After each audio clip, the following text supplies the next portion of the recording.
विद्यार्थी साधारण ज्ञान प्रस्तुति विचारक्रांति दूत ओडिया गायत्री परिवार।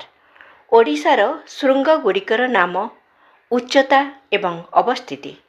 ओडिशार उच्चतम शृंगर नाम कौन? देवमाली। एहार उच्चता केते? 1672 मीटर। यह केउं जिल्लार अवस्थित? कोरापुट। द्वितीय उच्चतम शृंगर नाम कौन? सिंकाराम। एहार उच्चता केते? 1620 मीटर। यह केउं जिल्लार अवस्थित? कोरापुट। तृतीय उच्चतम शृंगर नाम कौन? गालीकोंडा। एहार उच्चता केते? 1617 मीटर। यह केउं जिल्लार अवस्थित? आंध्र ओडिशा सीमारेखारे। चतुर्थ उच्चतम शृंगर नाम कौन? जेन्द्रिका। एहार उच्चता केते? 1586 मीटर। यह केउं जिल्लार अवस्थित?